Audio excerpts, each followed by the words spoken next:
I have a confession to make. Keep in mind, I write about frightening things for a living. I haven't read a horror novel yet that's managed to freak me out, and yet I am deathly afraid of open water. There, I said it. I hate being on boats. I'm not even sure why, to be honest. I just am. Perhaps it's the idea that thousands of feet of cold darkness wait right beneath my feet. Maybe it's the mystery of it all, of what creatures, known and unknown, might be waiting for me, just beyond the reach of what little sunlight passes through the surface of the waves. Now, I live near the coast, and I've been on boats before, so my fear comes from experience. But it's not the cold, deep darkness beneath the ship that worries me the most. No, what really makes my skin crawl is the thought that, at any moment, the ship could sink. Maybe we can blame movies like Titanic or the Poseidon Adventure for showing us how horrific a shipwreck can be, but there are far more true stories of tragedy at sea than there are fictional ones. And it's in these real-life experiences, these maritime disasters that dot the map of history like an ocean full of macabre buoys, that we come face to face with the real dangers that await us in open water. The ocean takes much from us, but in rare moments, scattered across the pages of history, we've heard darker stories. Stories of ships that come back, of sailors returned from the dead, and of loved ones who never stop searching for land. Sometimes our greatest fears refuse to stay beneath the waves. I'm Aaron Mahnke, and this is Lore.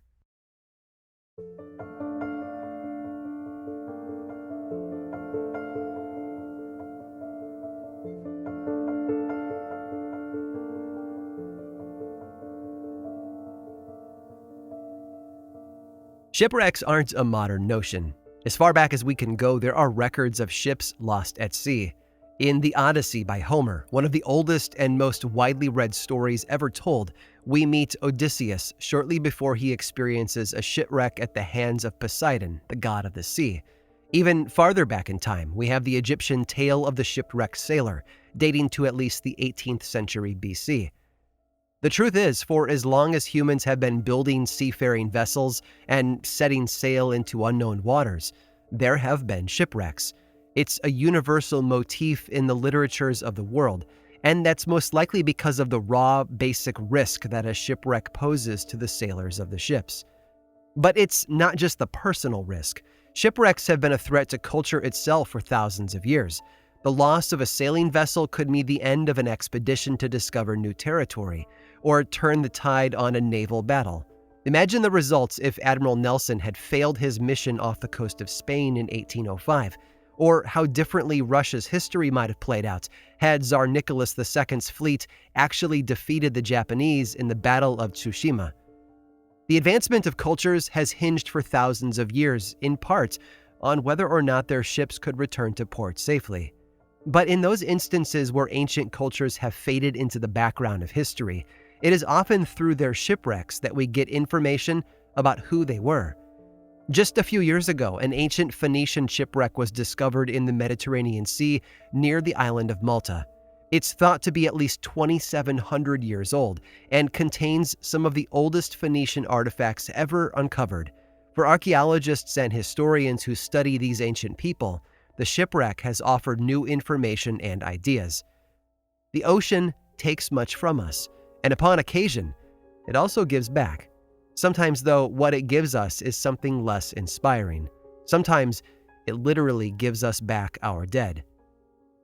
One such example comes from 1775. The legend speaks of a whaling vessel discovered off the western coast of Greenland in October of that year.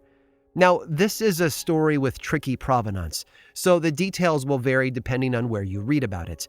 The ship's name might have been the Octavius, or possibly the Gloriana, and from what I can tell, the earliest telling of this tale can be traced back to a newspaper article from 1828. The story tells of how one Captain Warren discovered the whaler drifting through a narrow passage in the ice. After hailing the vessel and receiving no reply, their own ship was brought near and the crew boarded the mysterious vessel. Inside, they discovered a horrible sight. Throughout the ship, the entire crew was found frozen to death where they sat. When they explored further and found the captain's quarters, the scene was even more eerie. There in the cabin were more bodies. A frozen woman holding a dead infant in her arms. A sailor holding a tinder box, as if trying to manufacture some source of warmth. And there at his desk sat the captain. One account tells of how his face and eyes were covered in a green, wet mold. In one hand, the man held a fountain pen, and the ship's logbook was open in front of him. Captain Warren leaned over and read the final entry, dated November 11th of 1762, 13 years prior to the ship's discovery. "We have been enclosed in the ice 70 days, it said. The fire went out yesterday, and our master has been trying ever since to kindle it again, but without success. His wife died this morning. There is no relief." Captain Warren and his crew were so frightened by the encounter that they grabbed the ship's log and retreated as fast as they could back to their own ship. The Octavius, if indeed that was the ship's name, was never seen again.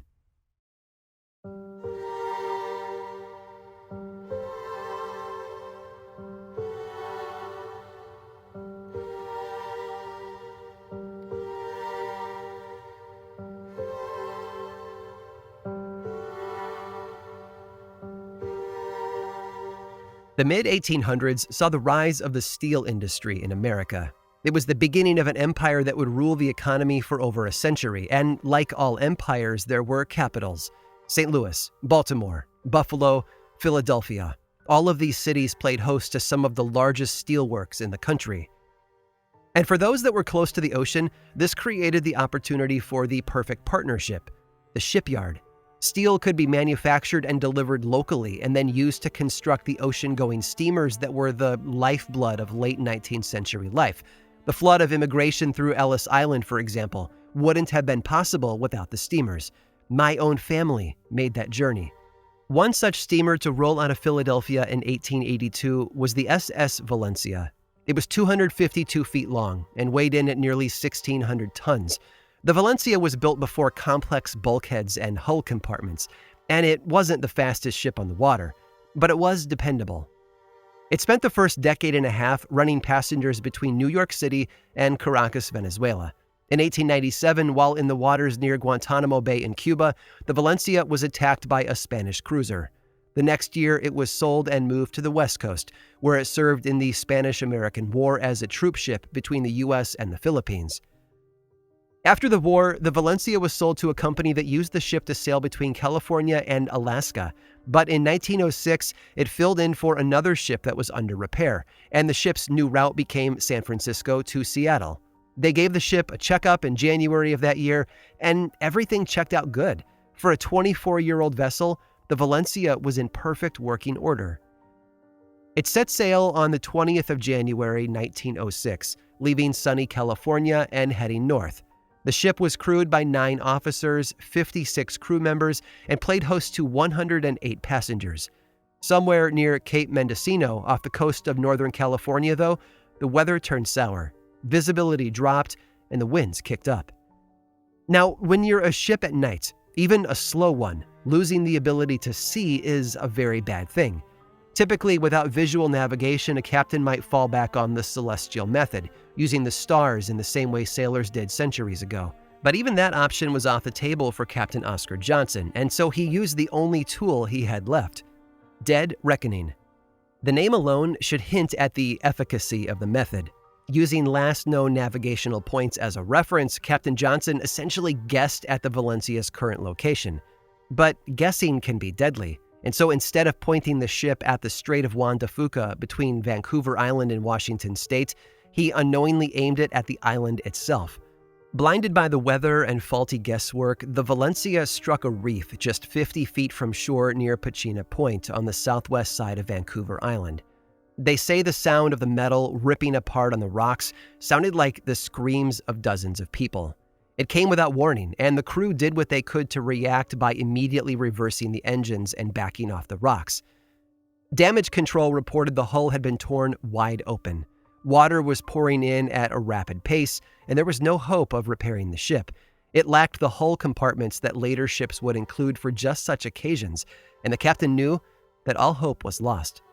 So he powered the engines again and drove the ship back onto the rocks. He wasn't trying to destroy the Valencia completely, but to ground it, hoping that it would keep the ship from sinking as rapidly.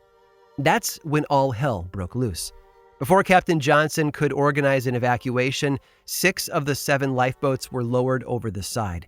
3 of those flipped over on the way down, dumping out the people who were in them. 2 more capsized after hitting the water, and the 6th boat simply vanished. In the end, only 1 boat made it to safety.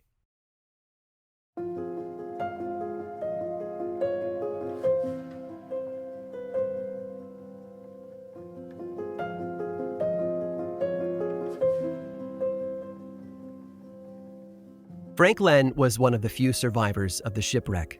He later described the scene in all its horrific detail. Screams of women and children mingled in an awful chorus with the shrieking of the wind, the dash of rain, and the roar of the breakers. As the passengers rushed on deck, they were carried away in bunches by the huge waves that seemed as high as the ship's mastheads. The ship began to break up almost at once, and the women and children were lashed to the rigging above the reach of the sea. It was a pitiful sight to see frail women wearing only their nightdresses with bare feet on the freezing ratlines, trying to shield children in their arms from the icy wind and rain. About that same time, the last lifeboat made it safely away under the control of the ship's bosun, Officer Timothy McCarthy.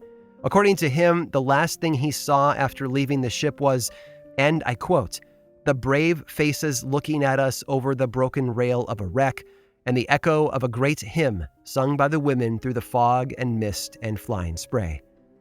The situation was desperate. Attempts were made by the ship's remaining crew to fire a rescue line from the Lyle line gun into the trees at the top of the nearby cliff.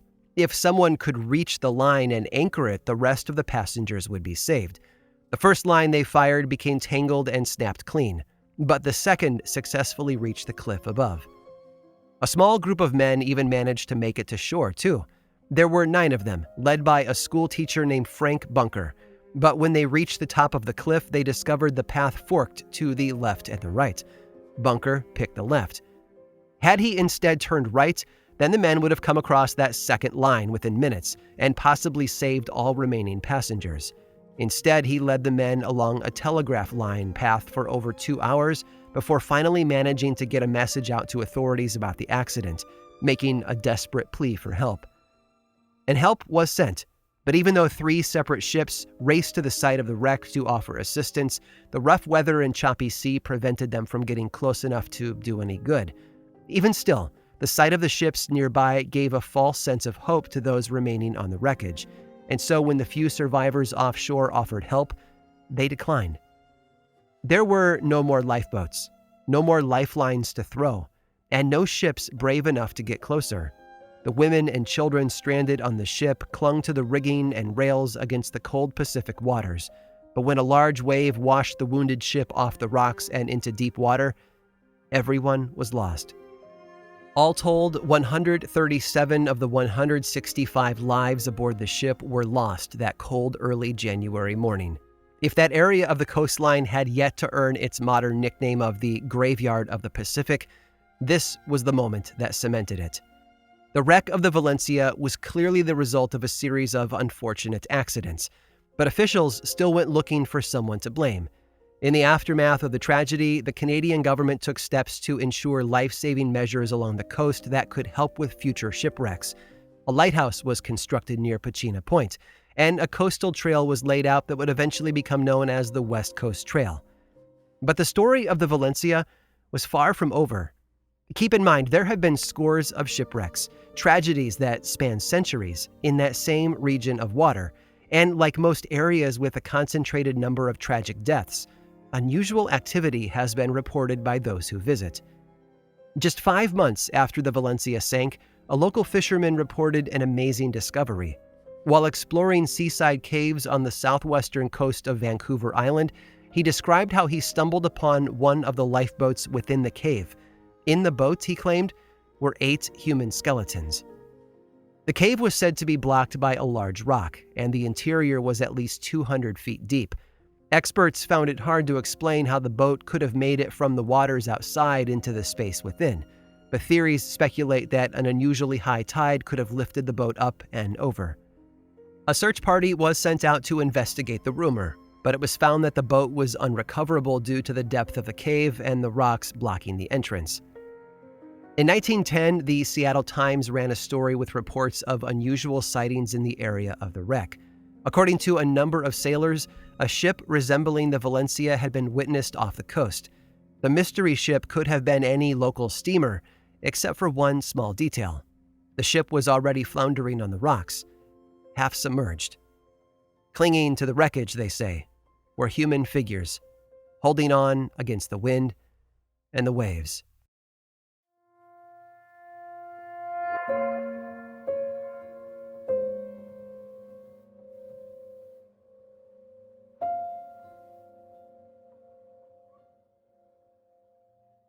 Humans have had a love affair with the ocean for thousands of years. Across those dark and mysterious waters lay all manner of possibility.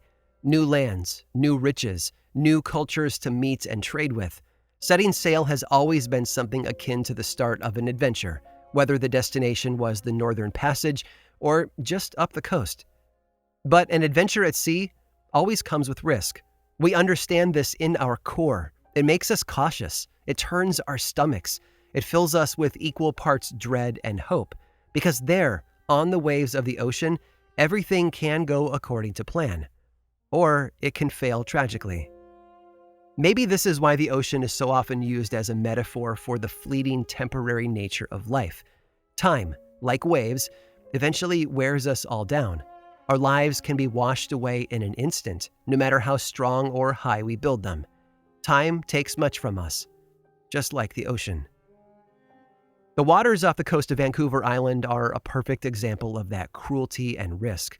They can be harsh, even brutal, toward vessels that pass through them. The cold winters and sharp rocks leave ships with little chance of survival. And with over 70 shipwrecks to date, the graveyard of the Pacific certainly lives up to its reputation. For years after the tragedy of 1906, fishermen and locals on the island told stories of a ghostly ship that patrolled the waters just off the coast. They said it was crewed by skeletons of the Valencia sailors who lost their lives there. It would float into view and then disappear like a spirit again before anyone could reach it. In 1933, in the waters just north of the 27-year-old wreck of the Valencia, a shape floated out of the fog. When a local approached it, the shape became recognizable. It was a lifeboat. It looked as if it had been launched just moments before. Yet there, on the side of the boat, were pale letters that spelled out a single word: Valencia.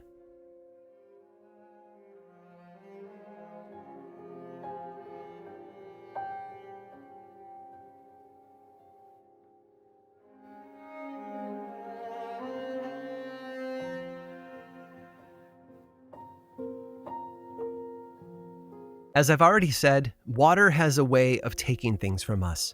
We see that truth play out in stories of tragedy at sea, but it's also present inland, wherever we find a body of water. If you stick around through this brief sponsor break, I'll share one more chilling tale of just how cruel those waves can be.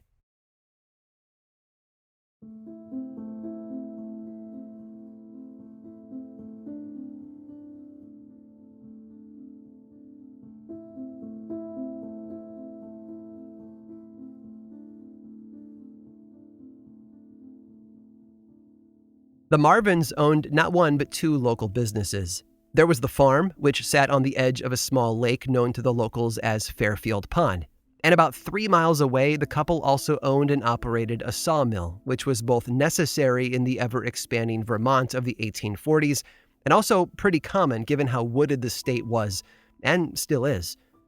The two businesses meant that the Marvins had a number of people who worked for them, cutting timber and working the farm, which meant that they stayed very busy. But they also tried to make time for their community, and Mrs. Marvin received frequent visits from the wives of the men who worked for her and her husband. One of those visits was a young mother named Mrs. Clifford. Each day she would walk the short road that connected her own property to that of the Marvins, and then the two women would spend a while chatting. Mrs. Clifford always brought along her infant girl, and the pair of them always wore a set of matching shawls that kept the sun out of their faces. One day, though, Mrs. Clifford and her child were accompanied by Mr. Clifford himself. It was a Sunday, and he had come to ask for some help from the Marvins. Mrs. Clifford's parents lived in Fairfield, just on the other side of the pond, and rather than walk all the way around it, they were wondering if the Marvins might lend them their boat. Mr. Marvin agreed, and the young family set out toward the shore, where they untethered the boat and rowed west. The Marvins got on with their Sunday plans and quickly forgot about the visit. At sundown, though, a knock brought them back to their front door, where they found Mr. Clifford standing by himself. Mr. Marvin assumed the man had come to tell them that the boat had been returned and secured at the dock, but one look at Clifford told him that there was more to the story than that. Mr. Clifford was wet from head to toe, and he had a look of panic on his face. The boat had capsized, he told them. It had rolled over in a freak accident. He tried to save his wife and child, but they were gone before he could reach them. Mr. Marvin assembled some of his employees, and the group all set about searching the waters for bodies. Sometime before sunrise, they found them. Mrs. Marvin was there with Mr. Clifford when he viewed the bodies, and then gave one slow, grim nod to signal that, yes, they were indeed his wife and child. But she noticed something else. The matching shawls that they had worn each and every day were both missing, lost to the cold waters of the pond, no doubt. A few nights later, Mrs. Marvin had a dream. In it, she was standing on the shores of Fairfield Pond, where she could see Mr. Clifford stumbling out of the dark waters. As the dream unfolded, she followed his path to shore and into a dark copse of trees, weaving in and out of tall oaks and fallen pines. Finally, Clifford came to a stop at an old hollow stump. Bending down on one knee, he pulled something from his shirt.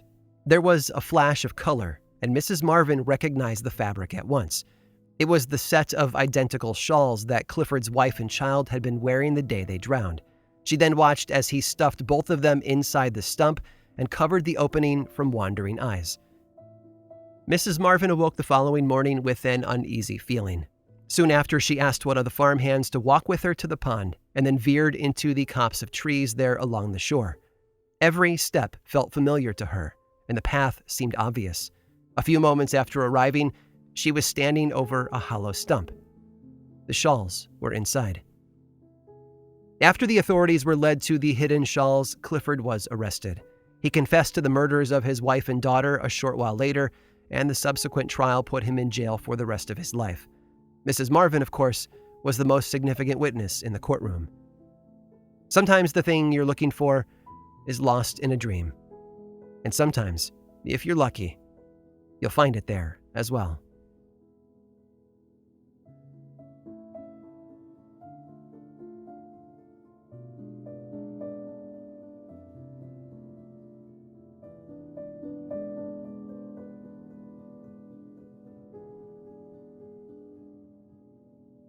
This episode of Lore was researched, written, and produced by me, Aaron Mahnke, with music by Chad Lawson.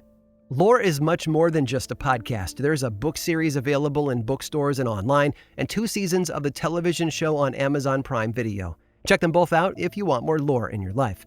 I also make and executive produce a whole bunch of other podcasts, all of which I think you'd enjoy. My production company, Grim and Mild, specializes in shows that sit at the intersection of the dark and the historical. You can learn more about all of our shows and everything else going on over in one central place, grimandmild.com. And you can also follow this show on Twitter, Facebook, and Instagram. Just search for Lore Podcast, all one word, and then click that follow button. And when you do, say hi. I like it when people say hi. And as always, thanks for listening.